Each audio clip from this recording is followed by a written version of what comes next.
Thank you, Doug. Thank you.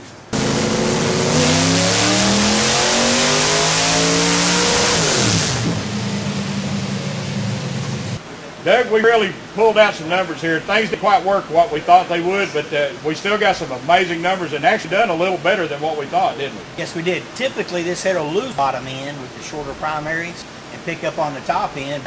We actually picked up more we picked up most of our gain on the bottom end. That just goes to show you the importance of maybe putting a car on a dyno, because against conventional wisdom, this is what we come up with. And a guy would have bought this thing thinking that he was going to pick up more on the top end, but really it just kind of went up there, flattened out, and stayed there, didn't it? Yes, it did. And also, it's all a combination to where, like you have it on a chassis dyno, you can actually tell what happens on your car instead of on somebody else's car too. That's correct. I'm going to step back and let you and John discuss what happened here. Okay. Once again, on the dyno, using the chassis dyno, you're using your carburetor, your motor, your headers, your setup. You get a lot more than just an engine dyno where it's the shop stuff. Like he stated, the headers really fooled us. We would expect to lose some of the bottom, gain on top. Actually, we picked up roughly 50 foot-pounds of torque at 3,500 RPM. That totally drops everybody's jaws who knows anything about headers. Horsepower gains were almost 35 at 3,500 RPM. Again, you exit the corner, everybody bunches up, you're going to be the first one away. We sacrificed just a little bit through peak, but it's a much, much broader, flatter torque curve. The horsepower curve is broader. The car's not going to hit soft and then come on hard and fall off. It's just going to be a steady pull all the way through, which makes a much more drivable car. That's right. That's what you're after, is drivability. Drivability can win races. Right, that's right.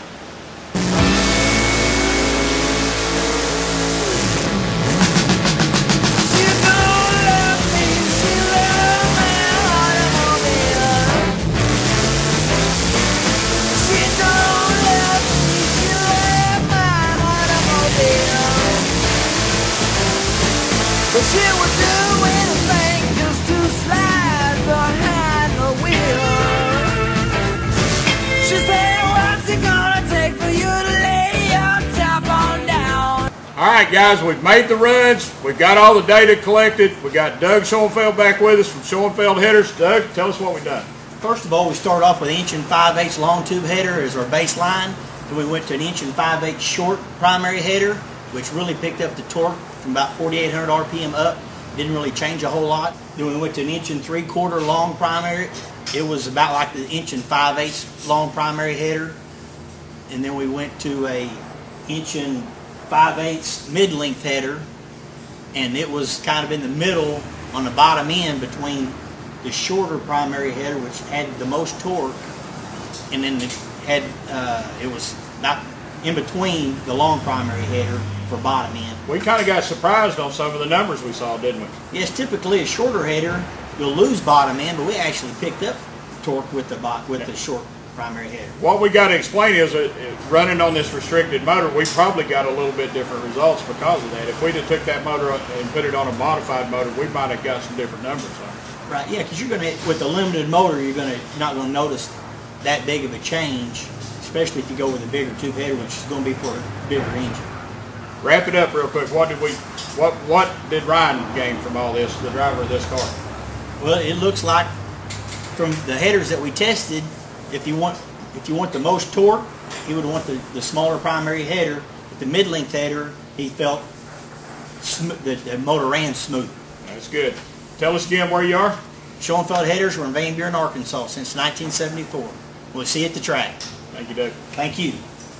All right, everybody, we've hooked everything up. We've got everything lined out. We got all the numbers in, and now it's time to wrap this thing up and see what we've done. John, tell us what we've done here.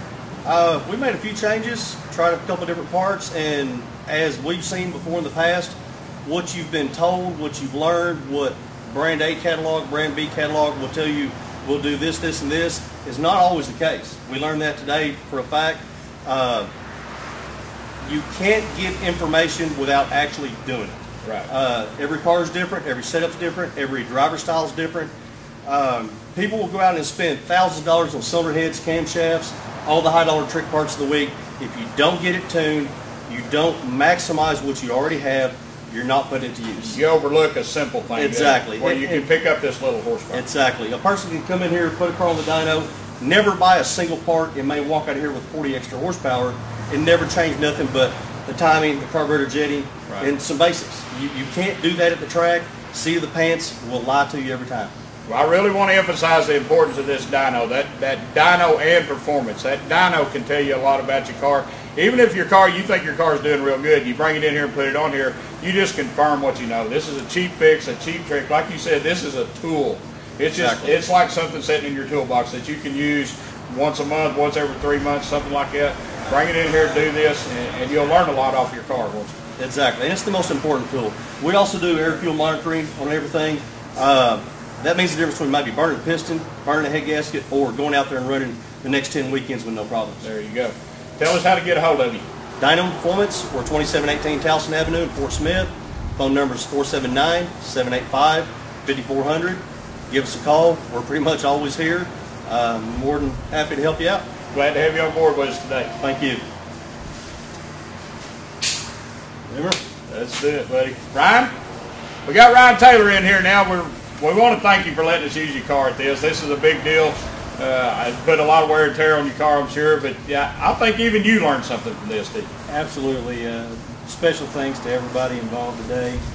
Schoenfeld Headers, Sooner, Racing Supply, the ADP carburetor people, Dyno and Performance. You know, we got a little bit better feel for the tune that needed to be on the car, a little bit better feel for the parts that we had and didn't have, and now hopefully we can gain that extra edge and go out next week and get us a big W. I asked you when we started this thing, do you think you got the max or the best you could have? And what I said was we're fixing to find out. And we found out, Liz, didn't we? We found out we didn't have the best we could have. There you go. Well, we appreciate you being on the show, bringing your All car right. in with us. We sure appreciate you. All right, thanks, sir. Okay, what we've done here on Boomer's Real Shop Experience today is we've taken a car that a guy thought that had a max of everything he could get. We picked up 70 pounds of torque here. Guys, we can't emphasize enough of putting your car on a dyno. That's a tool that's overlooked by tons of people. Bring your car in, set it up here, and you can pick up this horsepower cheap. We want to thank Doug Schoenfeld for being with us from Schoenfeld Headers. We want to thank John from Dyno and Performance, Don Hickman for being with us. We want to thank James Nicholson from Sooner Racing Products for putting the day in with us. He is the distributor for that ADP carburetor that we put on. Guys, keep your eyes on the website, www.boomermotorsports.com, for the next edition of Boomer's Real Shop Experience.